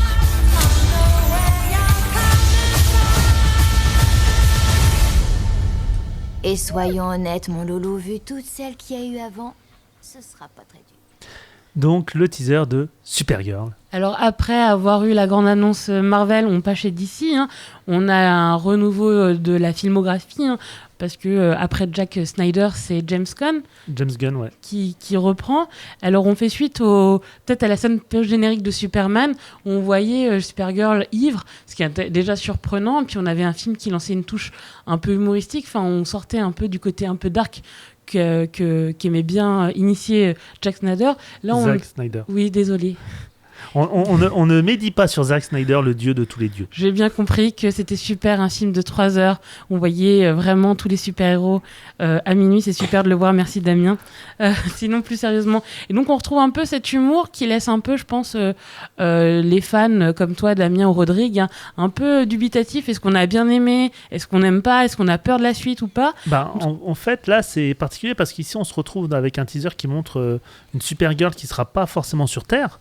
Elle sera un peu dans l'espace. J'ai un peu l'impression en fait de voir les Gardiens de la Galaxie. Sauf Ouais, que du coup, c'est Supergirl. Alors, clairement, ça sent James Gunn. Hein. On sent que c'est le mec de chez Marvel qui passe chez DC. Et en fait, toute ce comique qu'il y avait chez Marvel et qui a encore parfois un peu trop chez Marvel, pas chez DC. En fait, il y a une trajectoire, c'est un peu ce qu'on se disait la fois, un peu une trajectoire croisée où on a Marvel qui essaye de revenir un peu sur ça parce que c'est vrai qu'au départ c'est ce qui faisait le succès et après ça a été avec des gros coups de taloche et du coup du côté de DC en fait on était trop dark donc ça plaisait pas aux fans et donc on essaye d'arrondir les angles en mettant un peu d'humour qui a bien fonctionné avec Superman je dois dire. Moi de mon côté Superman n'était pas mauvais clairement. Ouais. De mon côté j'ai plutôt apprécié par rapport aux autres films. Et après c'est vrai que là avec Supergirl on a l'impression qu'on va partir dans un road trip un peu cosmique c'est pas qu'une impression, c'est hein. ça hein, où elle va partir à la recherche d'un chasseur de primes Lobo qui sera joué par Jason non si c'est Jason Momoa qui joue Lobo donc on le retrouve un peu partout ce type en ce moment c'est mais c'est impressionnant parce que Jason Momoa faut se souvenir que dans le Snyderverse c'est Aquaman c'est Aquaman là il va devenir Lobo qui est comment dire alors voilà, à notre époque, on se plaint beaucoup des mascus, etc. Lobo, c'est le mascu par excellence, quoi. Après, c'est à outrance, c'est décrié par rapport à ça. Mais voilà, Lobo, c'est le mec c'est le super mal, pas Superman, super mal, qui a une grosse bécane, qui est immortel et qui passe son temps à picoler, quoi. Et puis du côté Supergirl, on a aussi la déconstruction d'un mythe de la super-héroïne et du super-héros, hein, parce qu'au lieu de la voir comme d'habitude, là en train de regarder avec le sourire Colgate et les mains sur les hanches, et là elle est un peu... je m'en foutiste, elle est un peu désabusée avec son chien qu'elle a récupéré chez Superman à la fin du film. Faut voir ce que ça a donné parce que c'est vrai que Supergirl a toujours eu. Non, mais ça fait quand même, je dirais bien une décennie que on commence à donner à Supergirl un côté un peu plus profond, simplement de juste la cousine de Superman qui débarque parce qu'il fallait le côté féminin de Superman. Quand je pense dans Injustice ou encore dans les dernières adaptations comics où on avait une Supergirl qui était sur Terre mais qui se sentait mal parce que elle, comparée à Clark Kent, avait connu Krypton, donc elle avait connu sa famille originelle et tout le monde était mort. Là, elle avait cette tristesse. Là, je me dis que avec ce film, peut-être que le côté entre guillemets, je me bourre la gueule parce que je vis mal le truc, Ça peut être intéressant. En tout cas, on va pas avoir ce que certains fans comme toi aiment pas trop. C'est un retour sans cesse au début du film à l'origin story du personnage. On se passe de plus en plus de ça. Alors c'est vrai que pour les néophytes qui connaissent pas le personnage, il manque peut-être ça, mais pas besoin forcément à chaque fois. Et ça permet aux fans de la première heure d'aller tout de suite vers de l'action en fait. À présent, ça s'en va et ça revient, comme disait Claude François, puisque on revient à nouveau à Marvel, qui d'ailleurs a annoncé Black Panther 3, qui va être prévu pour février 2028 et qui sera du coup juste après la sortie de Avengers Secret Wars en 2027. Donc là, on va avoir Ryan Coogler qui va rester aux commandes en tant que réalisateur et scénario. Alors, ils ont annoncé un casting avec Letitia Wright qui revient dans le rôle de Shuri, Denzel Washington qui a été annoncé aussi, on ne sait pas vraiment s'il va jouer un antagoniste, ou un mentor, ou on ne sait pas trop. Il y aura Michael B. Jordan qui va revenir en tant que Killmonger, ce qui est d'ailleurs assez surprenant puisque Killmonger est censé être mort, mais voilà. Ça pour rien de confirmer, mais il y a beaucoup de choses qui viennent là-dessus. Il y a Damson Idris qui va revenir pour incarner un jeune prince T'Challa également. Et normalement, le film va se dérouler du coup juste après les événements d'Avengers Endgame et il va intégrer toutes les conséquences en fait du crossover du MCU. Ça devrait parler bien évidemment d'héritage, de commandement, de protection du Wakanda, tout ça. Alors on aura. Du coup, il s'inscrit pas après Wakanda Forever. C'est pas en fait, la suite du 2. Ça va pas être la suite. Ça va pas être la suite directe de Wakanda Forever. Ça va être la suite en fait de Avengers Secret War. Donc là, ça devrait être d'ailleurs. Alors, selon certaines sources, ils annonceraient ça comme étant le premier film de la phase 7. Donc pourquoi pas. Sachant que en plus, ils s'embêtent pas parce que Marvel, ils se disent, tant qu'à faire, on va continuer, puisque tu parlais justement du leak de Avengers Doomsday. Faut savoir qu'ils ont décidé de ressortir Avengers Endgame au cinéma. Oui. Avec le 23 septembre prochain, le Avengers Endgame qui va revenir au téléphone, qui va revenir au cinéma, qui va revenir sur grand écran. Encore une fois, encore un moyen de mettre des... Après, ça avait été un succès pour la franchise. Avant de tomber dans des films qui ont été plus bof, les Avengers ont bien fonctionné. C'est vrai que les premiers, on a senti le virage tourner surtout avec Thor Love and Thunder qui était juste une hérésie. De quoi ? Thor Love and Thunder. C'était génial. Oh c'était le seul bon Marvel. Non, faut arrêter. C'était drôle. C'est parce qu'il aime le petit bruit de ces deux bébêtes. Attends, le bruit des chèvres, faut arrêter. C'était à Screaming Goat, quoi. Enfin, franchement, c'était trop. Il y avait trop de blagues. D'ironie ? Oui, il y avait trop d'ironie. C'est bien l'ironie chez Marvel. Ouais, mais là, il y en avait trop, franchement. Je trouvais que c'était trop. Avec Doomsday, on verra bien, mais j'ai peur que finalement, le côté amusant que pouvaient avoir parfois certains Marvel, on le perde. Parce que c'est vrai que Robert Downey Jr. a amené pas mal ce côté-là. Là, mais il faut savoir, soit tu aimes chez Marvel, soit tu n'aimes pas. Mais un coup, tu dis que t'aimes pas, un coup, tu dis que ça va manquer. Je dis qu'il faut avec parcimonie. C'est avec modération. Je ne connais toujours pas ce mec qui s'appelle Modération, parce que beaucoup de gens boivent avec modération.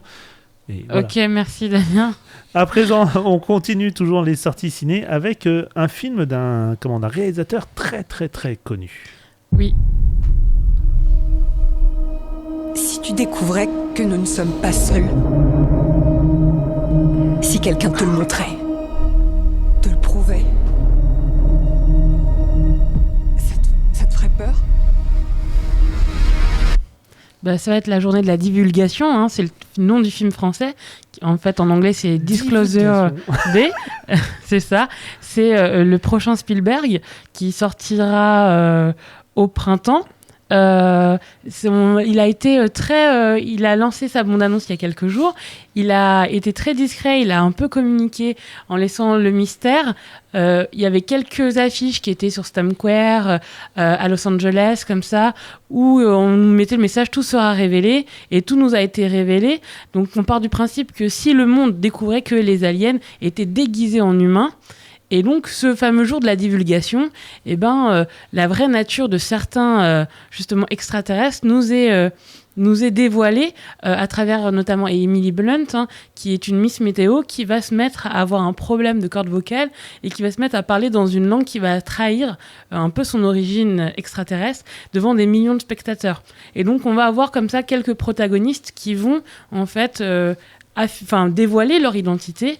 Et donc c'est un peu un truc un peu à l'IT, un peu à la rencontre du troisième type, où Spielberg justement montre notre humanité parasitée par la peur de l'autre, peur finalement de ce qu'il ne connaît pas, ce qu'on a déjà vu dans des mêmes films du genre menés par ce génie du cinéma.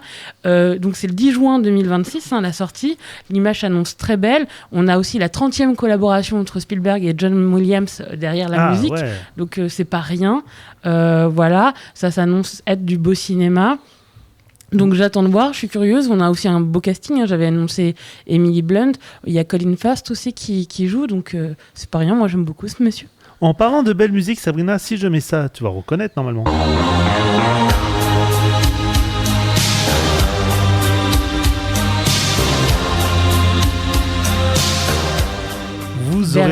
Berlin en effet, et le titre Take My Breath Away.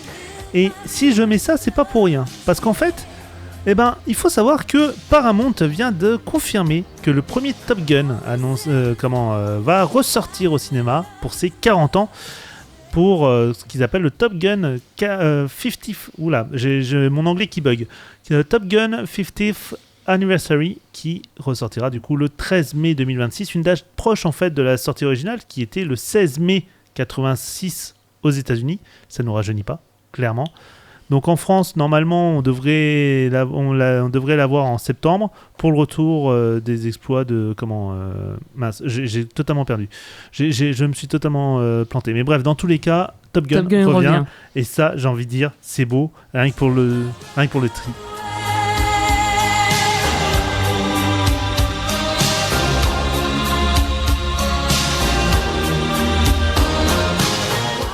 C'est l'Antre du Geek sur Happiness. On est toujours ensemble dans l'Antre du Geek jusqu'à 21h. Il est temps maintenant de passer à la partie série. Et notamment, je voulais vous parler d'un reboot qui a été annoncé, qui a été confirmé dernièrement. Et autant vous dire que je suis hyper hypé par ce reboot.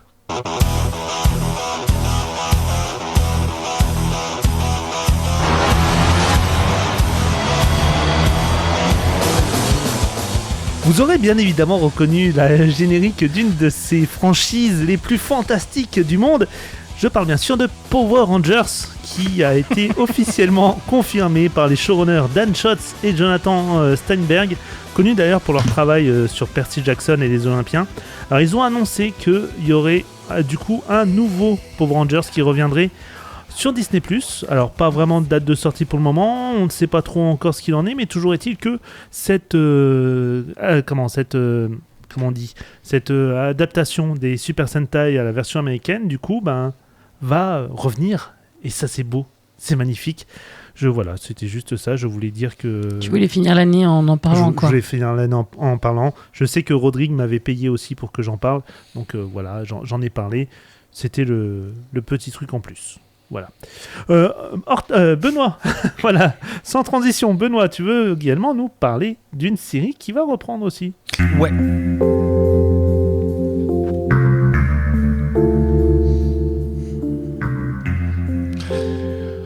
Alors moi je voulais faire un petit peu travailler votre mémoire, je voulais savoir si vous vous souvenez ce que vous faisiez le 15 avril 1991.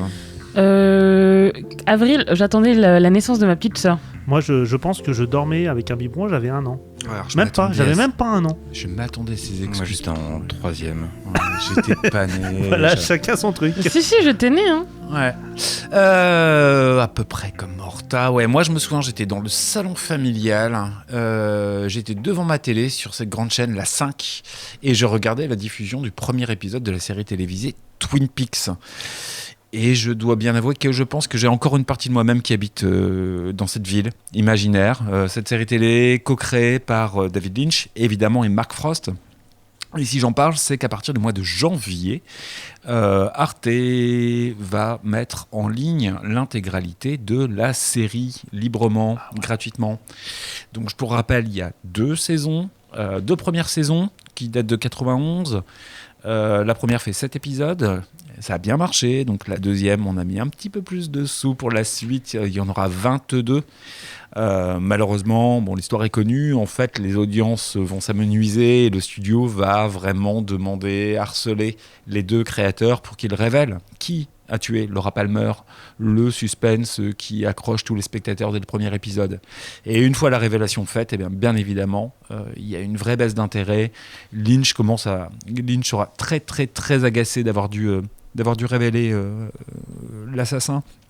Pour l'anecdote, Lynch et Frost en fait n'avaient aucune idée de qui avait tué Laura Palmer et pensaient même n'avoir à jamais le révéler, comme si la série devait être éternelle. Mais en fait, je connais pas du tout l'histoire. Ça raconte quoi en fait ? Effectivement, on va débuter par la découverte du corps de Laura Palmer et de savoir qui peut être l'assassin dans cette petite ville imaginaire qui va se situer vraiment au nord des USA. Et donc, on va avoir tout un panel de personnages qu'on va découvrir, globalement tous plus déglingues les uns que les autres. On est véritablement sur une caricature de soap dans la mesure où on va avoir tout un ensemble de protagonistes interconnectés, des histoires de famille, histoires d'entreprise, de boulot et évidemment de coucherie, mais surtout découvrir que dans ce petit village, il y a une sous-couche assez sale, assez sombre, bien cachée. Nous, par le petit trou de la serrure, on va découvrir un peu toute cette fange. Bonus, un volet qu'on pourrait qualifier de semi-surnaturel, fantastique, un petit peu chelou à la David Lynch, où on ne sera pas surpris de voir des nains qui parlent à l'envers, où on ne sera pas surpris de voir un géant, une dame qui se balade avec une bûche, ce genre de choses. La révélation du meurtrier se fera dans un rêve, etc. La série s'arrête encore une fois avec un Lynch très très agacé en 1992 et en 2017, énorme surprise, 25 ans après, Lynch se décide à faire une 3e saison, reprenant les mêmes acteurs 25 ans après, pour ceux qui sont encore en vie. Certains sont malheureusement décédés. Pour une 3e saison qui, alors, elle, est vraiment très, très singulière, très iconoclaste, reste une vraie expérience. Il y a quand même 2-3 épisodes qui se démarquent véritablement du commun des sitcoms. Mais du coup, on n'est plus du tout dans l'histoire de la mort de Laura Palmer, puisque... On n'est plus dans l'histoire, on a toujours Laura Palmer qui est là. Malgré tout, d'une certaine manière. Surtout, on n'est plus dans la petite ville de Twin Peaks, qui reste une série, ça reste une série quand même très cosy, très chaleureuse, dans un vrai cocon. On écoutait un petit peu les nappes de musique de Badalamenti tout à l'heure. C'est vraiment un univers dans lequel on peut vraiment être bien, même si de temps en temps il y a des excès et des pics de violence, des pics un petit peu comme ça excessifs et disruptifs. Mais effectivement, on a un petit peu basculé après Laura Palmer, même si d'une certaine manière, on va encore la retrouver à l'écran. Mais du coup, en fait, c'est l'occasion pour les gens qui, comme moi, n'ont jamais vu Twin Peaks, de le regarder. C'est sur Arte, tu disais ? Ouais, ce sera sur Arte TV, enfin leur site internet. Aussi sur les sites de replay. Effectivement, c'est l'occasion de voir la série si vous avez jamais vu ça, pour essayer de comprendre pourquoi ça peut être une étape marquante de la télévision au début des années 90, en quoi elle a vraiment révolutionné. J'évoquais des soaps, il l'a vraiment en ligne de mire. Il faut quand même voir que c'est majoritairement ce qui nourrait la télévision à l'époque. Oui. Donc la manière dont il le détourne, la manière dont il prend un whodunit, qui a fait le coup, c'est qui le meurtrier, pour en faire quelque chose de très très singulier. Je pense que c'est un petit peu vieilli en termes de rythme. Il faut pas s'attendre à quelque chose de trépidant. C'est des épisodes de combien de temps ? Les épisodes durent à peu près 50 minutes. Ah, quand même, mais ouais. Encore une fois, quand je parlais de cocon, d'univers jazzy, de choses un petit peu douillettes, on est vraiment là-dessus. Il y avait ce plaisir. Il y avait aussi à l'époque quelque chose d'assez précieux qui était de devoir attendre une semaine avant de voir les épisodes. Donc s'il vous plaît, prenez votre temps, vous goinfrez pas. Quand la saison 3 est sortie en 2017, de nouveau, on a eu un épisode par semaine. Ce qui me rendait assez fou, mais qui était vraiment génial de retrouver ce petit plaisir-là. Je pense que quand même l'aspect vraiment marquant, iconoclaste de la série est vraiment toujours là.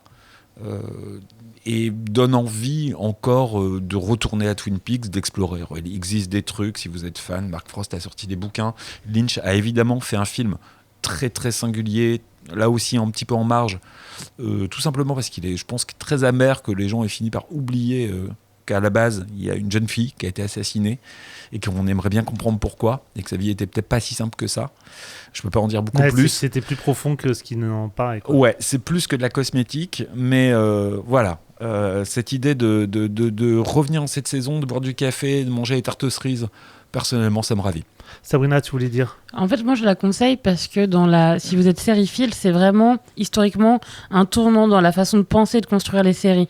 Et donc, vraiment, cette série, elle marque un peu toutes les séries de long format, avec une histoire, plus que, justement, le petit feuilleton familial, la petite série, le petit épisode de 20 minutes. Donc, c'est vraiment, quand vous êtes fan de séries, ça marque l'histoire du genre.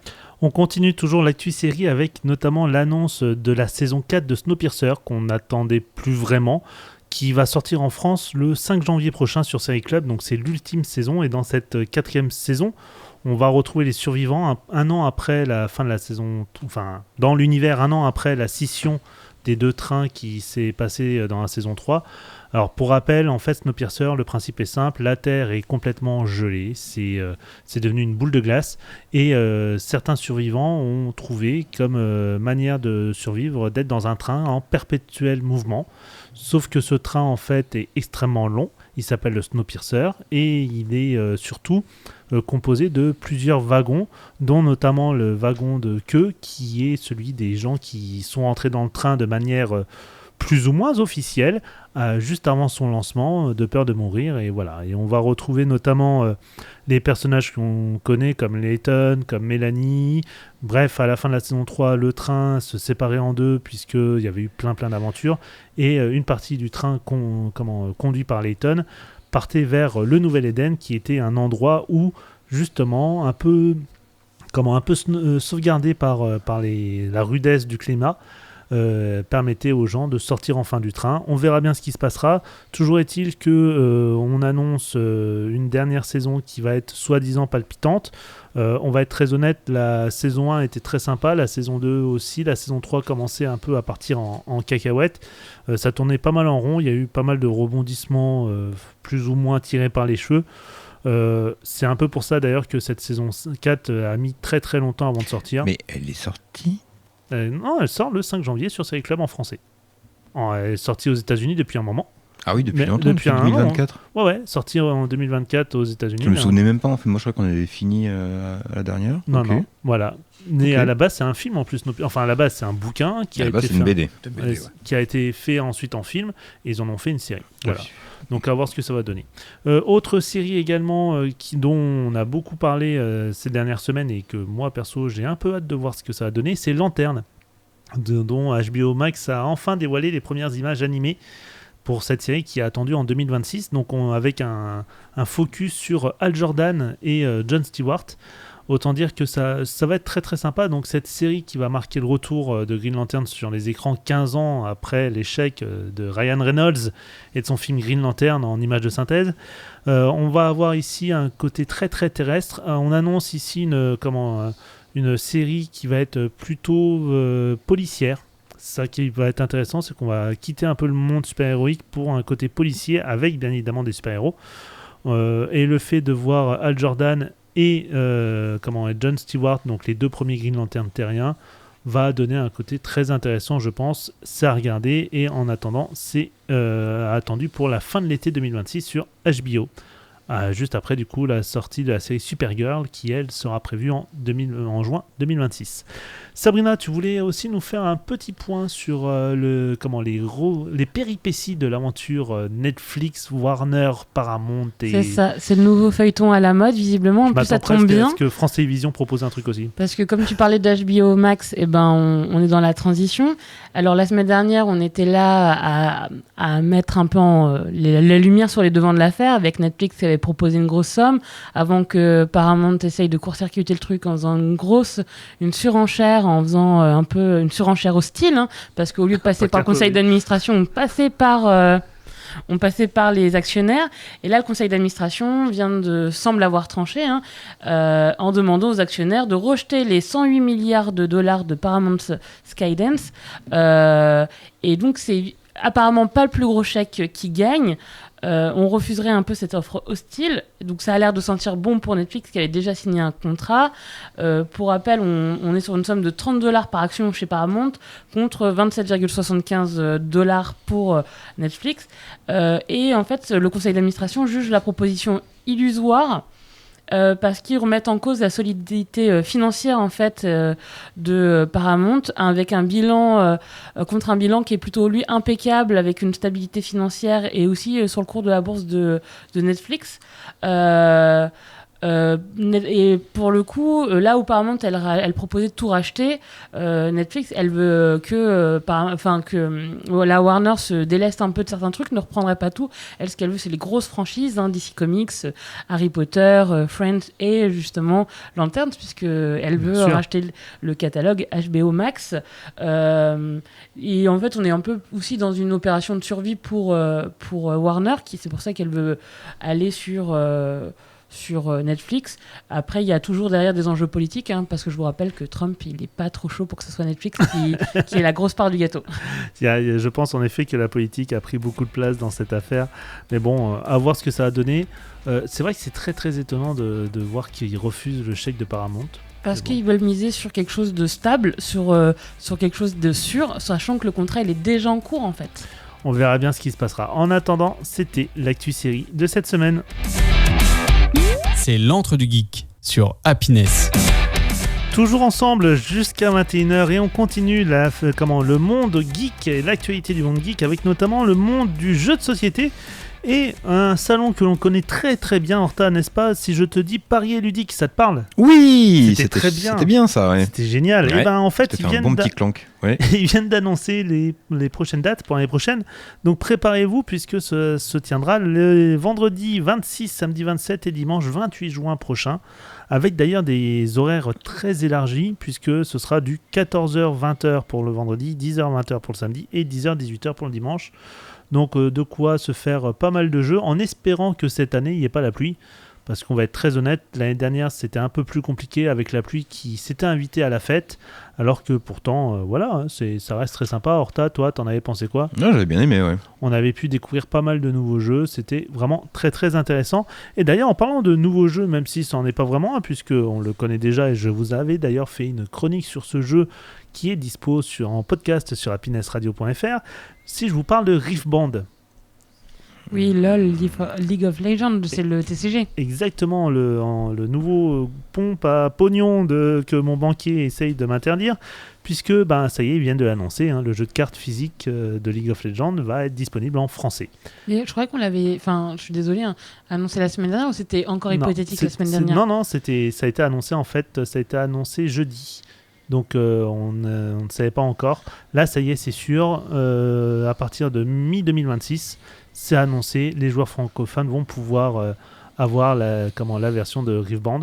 Alors, tu vas tout racheter en français? Non. Heureusement, j'avais pas acheté grand-chose. J'ai acheté que quelques cartes vite fait. Heureusement. Donc ils ont annoncé qu'il y aurait le premier set Rift Band Origins qui va être traduit et qui va arriver mi-2026. Le deuxième set âme spirituelle ou Spirit Forge pour les anglophones qui va suivre très rapidement. Puis ensuite on va petit à petit se coordonner pour que la sortie française sorte en même temps que les autres langues. Normalement, on va avoir une feuille de route qui va être communiquée début 2026 avec des dates, etc. et voir un peu ce qui va se passer.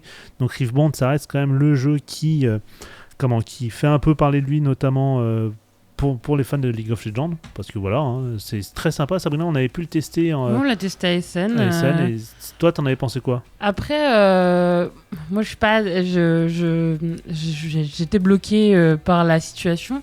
Après, c'était intéressant en termes de mécanique, de comment prendre le contrôle des bases. Après, j'aime plutôt les TCG, donc j'aime bien varier les plaisirs, mais je suis pas comme toi à dépenser tout mon argent dans tous les TCG. On parlera pas de l'Orcana. Petit bonus en attendant pour célébrer du coup cette annonce, en fait Fiora, le personnage de League of Legends, jouable dans League of Legends, va garder son célèbre En Garde qu'elle lançait lors de ses attaques, et sera en français dans tous les pays. Juste pour annoncer ça, comme quoi ça passe en français. Puis c'est un petit coup de pouce, un petit clin d'œil très intéressant dans le monde du jeu de société. C'est l'antre du geek. On continue tout de suite l'antre du geek avec un coup de gueule, et cette fois il est pas de Horta.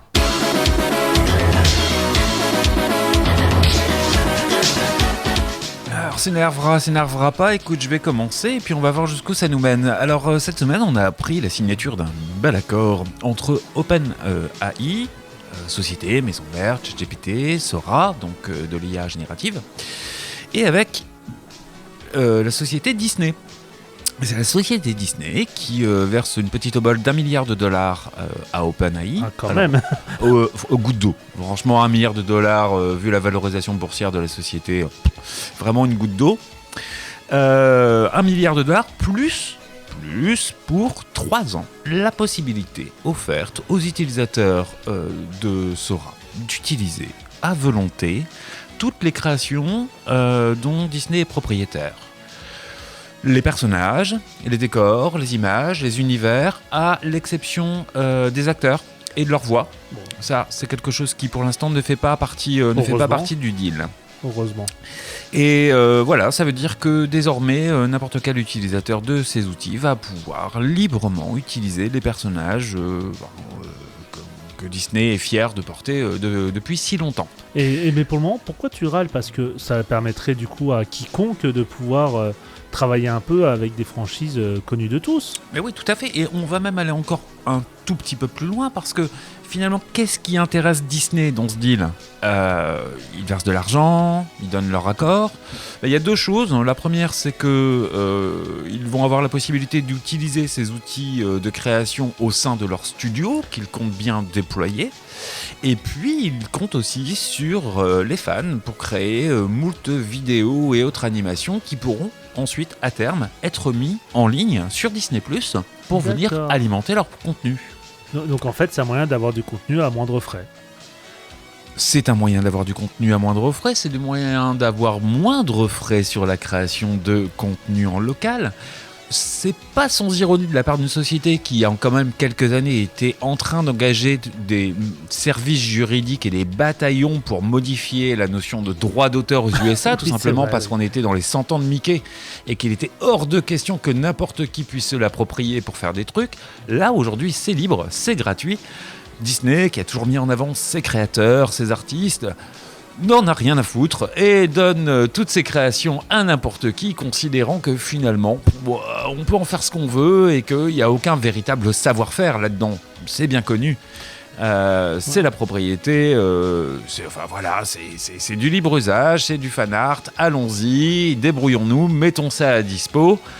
Je pense qu'il y aura quand même une petite clause en bas à cliquer qui va dire qu'on autorise Disney à utiliser notre création sans problème. Ouais, bien sûr. Il n'y a pas de raison qu'on en soit propriétaire, puisque visiblement Disney a décidé que lui non plus serait plus propriétaire de ses personnages et des qualités d'imagination et de ses artistes. Ouais, je pense quand même que si on arrive à se faire de l'argent avec sa création, ils vont venir toquer à la porte pour dire j'en veux moi aussi. Tu crois ? Non, c'est pas le genre de la boutique, ça. Non, pas du tout. Voilà, alors ce qui est rigolo, c'est que ça tombe cette semaine où visiblement la France fait le buzz avec Clair Obscur, mais aussi avec une vidéo de supermarché toute mimi avec un renard là modélisé. Oui. En même temps que McDo qui se vautre avec une pub créée par IA aux Pays-Bas qui a été retirée au bout de 3 jours tellement ça fait toller et tellement c'était naze. Bon, voilà. Donc comme quoi finalement avoir des animateurs, avoir du savoir-faire, ça peut peut-être servir.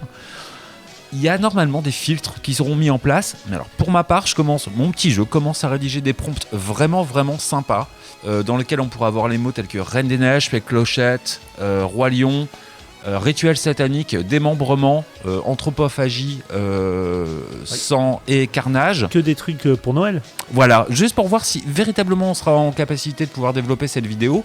Maintenant qu'on a l'outil, si on peut faire mes muses avec, pour ma part, j'irai jusqu'au bout du truc et on verra la limite qui sera posée par Disney.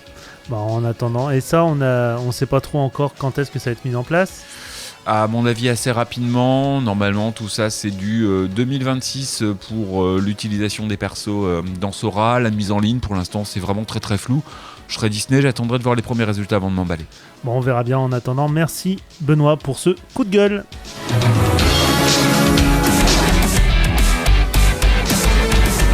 C'est l'antre du geek sur Happiness. On est ensemble pendant une petite dizaine de minutes jusqu'à 2026 et fin d'année oblige et puis période de Noël surtout, Si vous êtes une dame du CDI, que vous portez des lunettes et que votre prénom commence par un H, on a pensé à vous si vous n'avez toujours pas trouvé de cadeau pour votre cher et tendre geek.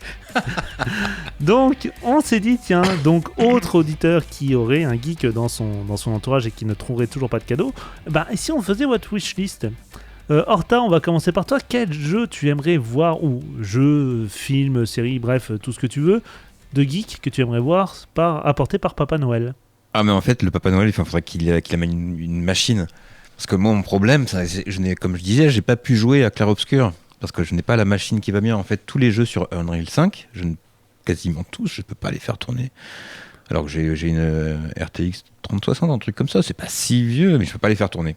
Donc moi j'aimerais bien une Switch 2 qui va pouvoir jouer au Mario Kart, pouvoir jouer à Metroid Prime 4, même si je sais qu'il est pas excellent finalement, que ces histoires de désert c'est quand même pas génial. Je sais pas, moi honnêtement il me tente bien. Metroid Prime 4, j'hésite vraiment à me le prendre parce que il est très c'est très joli, ouais. C'est joli, puis je trouvais ça intéressant l'utilisation du Joy-Con en mode souris. Je trouvais que c'est, comme j'avais expliqué, c'est la première fois que vraiment le Joy-Con est vraiment utile en mode souris, puisque là on se retrouve avec un vrai mode FPS, même si l'ergonomie est toujours pas ouf, puisque c'est pas une vraie souris, mais c'est intéressant.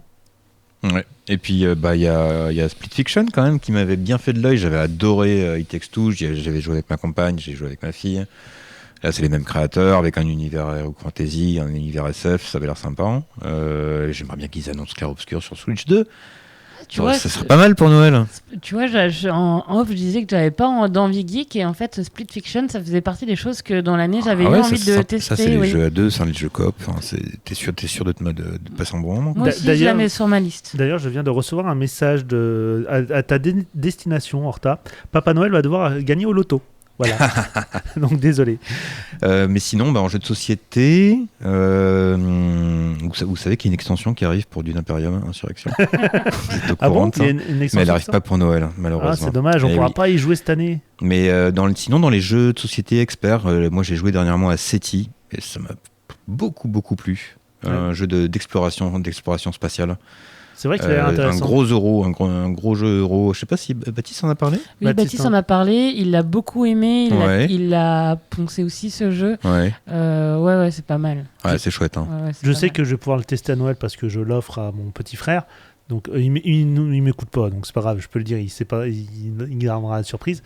Mais je pense qu'on va le tester nous à Noël, c'est clair. C'est sûr. Il a l'air très intéressant. Benoît, à toi. Quelle est ta wishlist ? Comme Horta, le problème c'est la machine, quoi. Et c'est la machine, surtout quand on sait que la mémoire vive va flamber à partir de ces prochains mois.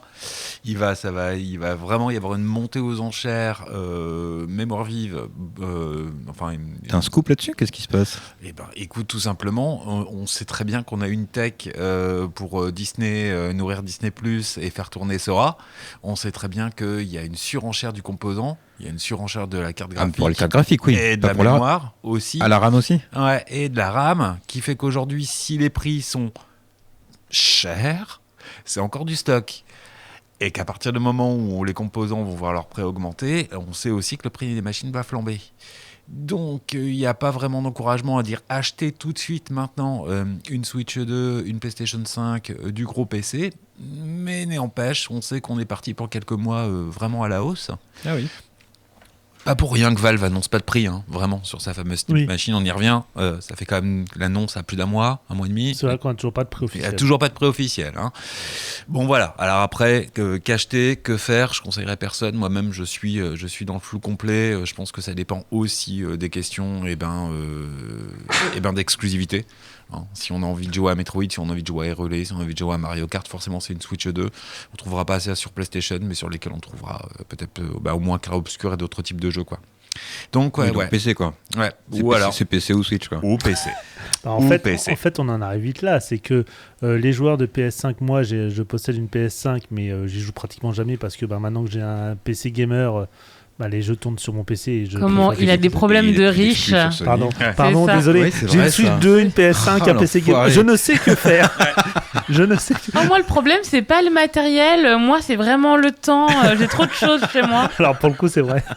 Mais par contre, clairement, moi, enfin, mis à part Metroid Prime 4 dont on a parlé, le Hyrule Warrior, les Chroniques du Sceau, me tente énormément. Horta est d'ailleurs très étonné que je ne l'ai pas encore, alors que pourtant j'ai failli l'acheter Day One. Il est sorti. Oui, il est sorti. Je l'ai pas acheté Day One. Je l'ai pas acheté Day One. Tu devrais être fier de moi, clairement. Je suis très fier de toi. Mais voilà. Alors, autant clairement Pokémon Zelda, bah, je voulais l'acheter, puis finalement j'ai laissé tomber direct. Parce que c'est pas pas ouf. Ouais, c'est pas ouf. Digimon fait bien mieux. Le Time Story Digimon, allez-y, franchement. Stranger, pardon. Ouais, je sais plus. Mais bref, le nouveau Digimon est très très sympa, allez-y. D'un point de vue jeu vidéo, ben voilà, on a Clair Obscur, si vous l'avez pas essayé, il est sur le Game Pass, allez-y, franchement. Même si, alors, il n'y a plus d'édition collector, mais parce que c'est parti à une vitesse pas possible. Mais voilà, il y a des trucs très très sympas. D'un point de vue comics, attention cependant, en ce moment les comics, il y a un peu de tout et n'importe quoi. On avait la semaine dernière Rodrigue qui nous parlait de Daredevil Cold in Hell, dont la chronique a retrouvé en podcast sur happiness.fr, que j'ai demandé du coup à Noël. Et il y a le Silent Genie, le Silent Genie par aussi, contre qui de est Mathieu très, très Bablé. C'est pareil, si vous avez quelqu'un dans votre entourage qui est fan de BD, allez sur Mathieu Bablé, allez sur Silent Genie, qui est juste fantastique. Vraiment. C'est un morceau, hein, mais il n'est pas si cher, je crois que je l'ai acheté une trentaine d'euros. Il est 30 € et c'est quand même un bel objet, c'est volumineux, c'est un bel objet et les planches sont sublimes quand même. Et puis surtout, là on peut en profiter justement le 25 décembre au soir en train de digérer la dinde, on se met dans le fauteuil, on lit ça, on se pose, c'est génial, franchement allez-y. Ah oui, c'est beau, ouais. Ouais, c'est magnifique. Après, voilà, d'autres trucs sur les wishlists, je sais pas si... Benoît? Ouais, je pense que si Lego c'est geek, si le rétro gaming c'est geek, Lego a bien compris qu'il pouvait faire des très beaux cadeaux pour adultes avec, cette année c'est la Game Boy en Lego, voilà. C'est vrai qu'elle fait envie. J'ai plus de place dans mon bureau, donc je ne peux plus. Et ce qui est très drôle aussi, c'est de voir toute une communauté qui est en train de développer un ensemble d'accessoires qui permet de jouer réellement avec la machine. Et ça, c'est déjà sorti, je crois. Ouais, il y a eu un crowdfunding lancé. Et ça, c'est bon, alors, du coup, bon, par contre, ça, je crois que le matériel électronique à injecter est 3 fois plus cher que le boîtier Lego. Mais c'est pas grave, c'est juste pour le plaisir, juste pour se dire voilà, j'ai une Game Boy Lego et je peux jouer à Zelda dessus. Ouais. Et c'est génial. Et ça fait mal aux doigts parce que les boutons étaient. Non, mais oui, c'est vraiment. c'est juste ce truc de geek, quoi. C'est tout. Mais c'est très drôle de voir comment effectivement il y a ce marché geek qui est en train de se lancer dans les boutiques de jouets pour adultes, alors je sais plus qui adulte. Voilà, pour ma part, il y a écrit pour toi, sur plein de produits. C'est fantastique. Vraiment, c'est moi qui insiste pour aller dans les boutiques de jouets maintenant, c'est génial. Sabrina, t'as un petit truc ou pas? Moi, pendant les fêtes, je voulais plus prendre du temps pour faire des trucs sympas. Aller, par exemple, à l'expo Manga Tout un Art au musée Guillemets dont j'avais parlé. J'avais vraiment envie d'y faire un tour, je pense que ça s'annonce très sympathique. Et petit bonus, elle est discrète, l'expo Isao Takahata, qui est un des 2 membres fondateurs de Ghibli, qui se fait à la Maison du Japon. Ouais, alors il y aura de quoi faire en attendant pendant ces 2 semaines de pause hivernale dans l'antre du geek. C'est l'antre du geek. Il est maintenant 20h, passé de 58 minutes et 50 et quelques secondes. Il est temps pour nous de mettre le voile sur cette émission pour l'année 2025, mais rassurez-vous, on reviendra dès 2026, dès le 7 janvier 2026, pour une date d'ailleurs qui n'est pas si importante que ça, hein, on va être très très honnête. Si, Sabrina? Je te déteste et je conspue le 14 juillet en représailles. Non, le 14 juillet c'est très bien. Bref, l'émission est à retrouver en podcast sur toutes les plateformes, sur Amazon Music, Spotify, Deezer... je crois Orange, YouTube, bref, surtout n'importe quoi, ainsi que sur happinessradio.fr. Restez connectés, il y aura plein de choses qui vont se passer pendant les fêtes. En attendant, profitez bien, profitez de ces 2 semaines en famille. Ne soyez pas trop gourmands sur la dinde, parce qu'après, pour être réactif à la manette, c'est compliqué. On vous souhaite à tous, bien évidemment, de très bonnes fêtes, un joyeux Noël, amusez-vous bien, ciao!